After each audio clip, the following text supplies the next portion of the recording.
Hi, good people. I hope you are well. Today, let's look at this topic that most people were requesting. Why don't we do? So, we're just focusing on controlling our anger before it controls us. Okay, that's our topic of focus. So, have you ever been angry of late? And how did you control your anger, or did the anger control you?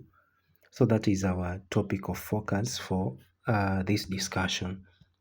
So, just for an introduction, what is anger? We can just define it as always a strong feeling of displeasure or hostility. So it's a feeling that you always experience. It's always a feeling of displeasure. So you displeasure or you are feeling some sort of hostility. Okay.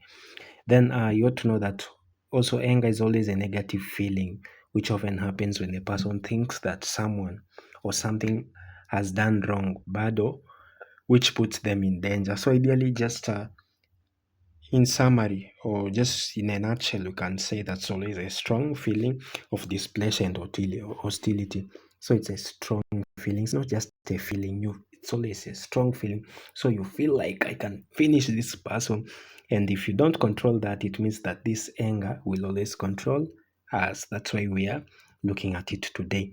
So it's always a strong feeling of displeasure or hostility. Okay. If you try check the image that you are having, this ostrich must be angry, okay? So the emotion of anger has many purposes, okay? Some of which can serve as well, okay? So anger can be caused by others to confuse or control you. So there are people, they know how to manipulate people, so they just make you to be angry so as they may confuse you, or even apart from confusing you, they can just control you, because we've talked of our title that controlling anger before it control us. So this point is that once I make this person be angry, at this point I'm able to control the person. Okay, even I can confuse the person. Okay, so anger can be used by others so to confuse us or even to control you. Okay, so in conflict resolution, anger is a useful emotion when used to support yourself against attack by others.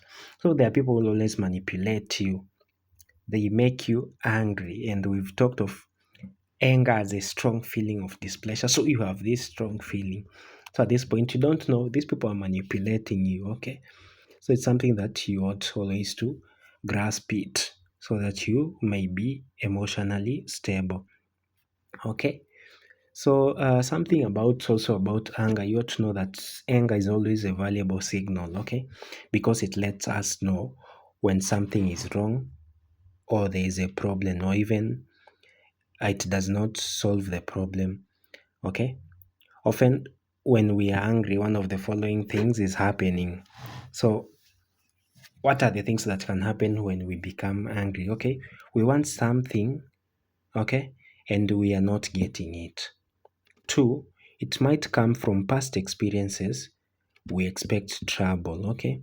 We have feelings of powerlessness, then sad feelings, and also depression, okay? So anger can also be a sign of depression, okay? So it's something that it's supposed to be capped at an early stage to prevent further damage, because if you don't control it, then eventually it might control you, okay?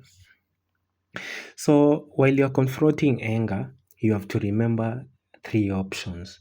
Option one, you can choose to react angrily or not.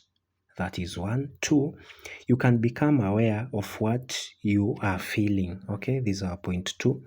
Point three, you can become aware of the intensity of your anger if you have control in your anger, or if it controls you. So there are always three things, okay?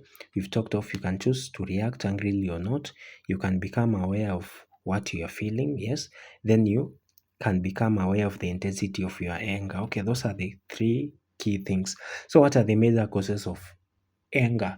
I know someone might be asking, okay?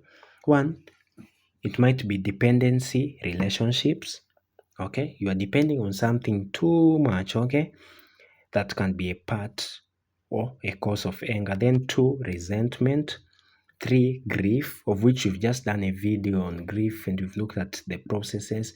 Then finally, you just looked at the grief management strategies. You can check the video is under our channel, okay? So grief can also cause anger, victim mentality. Probably you suffered from something. So you become a victim. So if you have the victim mentality, it can be a major cause of anger, okay? Then abusive relationships.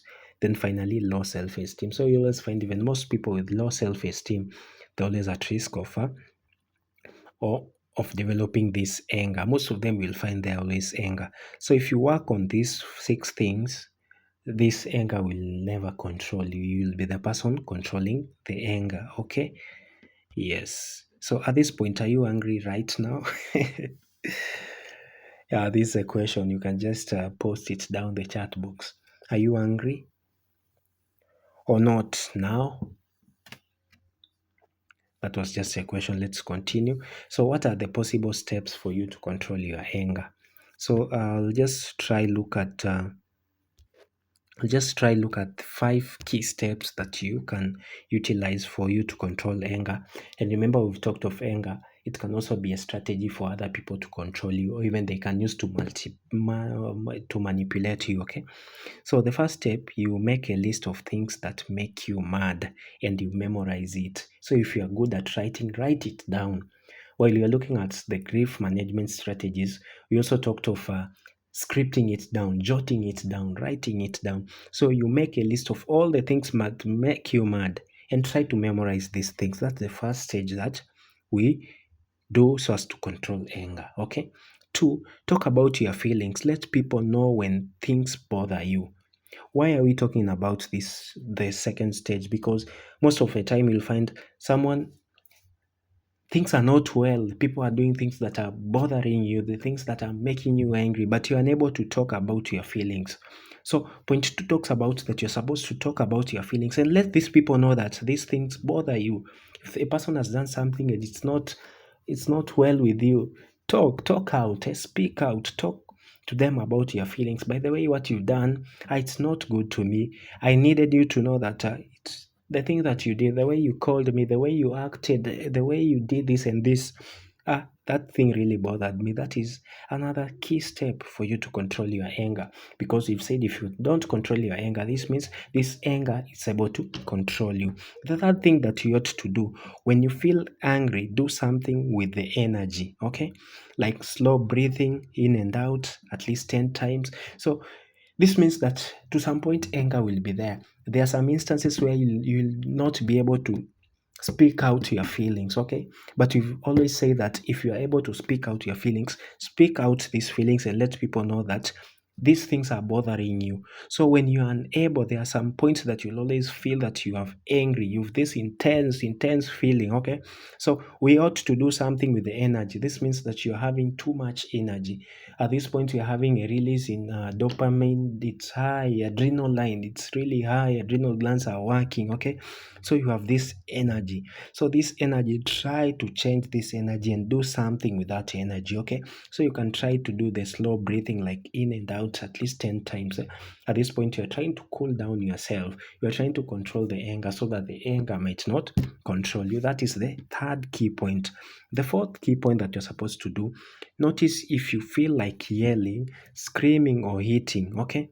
Before you act on your anger, think of why are you angry. So at some point you've talked of when anger comes in, you'll always find you have that surge in energy. And at this point, you might be feeling like, at this point, let me yell it out, let me scream, or let me hit this person, okay? So before you act on your anger, think, why am I angry? By the way, at some point, you always find you are just angry, then you are having the surge in energy. So now you ought, let me yell it out. But the thing that made you angry, it was just a simple thing. So before you act out on your anger, think, why am I angry? Okay? Then finally, the fifth point, make peace with yourself and the person who is the object of your anger. Okay? So the key thing that we always utilize, we always talk of forgiving yourself first. Okay? once you've already forgave yourself, then apologize to the other person. Okay, that for your lack of control. So at point you might find that you have already yelled out. Okay, so always make peace with yourself first. You forgive yourself. By the way, hapo nilimess. I didn't do it well. Forgive yourself first, then apologize to this other person. Okay, for your lack of control. And those are the key 5 things that you're supposed to do for you to control anger. Ladies and gentlemen, remember about our topic of focus. We have been looking at anger, how to control your anger, or the anger will control you. And we've looked at the 5 key steps. Apart from that, we've also looked at what are the things, what are the triggers, what are the major causes of anger. We've looked at low self-esteem, work on that, okay? Abusive relationship, victim mentality, grief, resentment, dependency, relationship, among other things, okay? So at this point, we are done with this aspect of being angry. And remember our question, we asked you, are you angry or not now? So you can just post it down the chat box, then we'll also react. Okay. So up to that point, we've covered this topic in detail about controlling your anger before it controls us. There being no any other question, let me adjourn the meeting. Let me end the meeting by just telling you that you're supposed to control your anger before it controls you. Thanks for watching. Bye bye.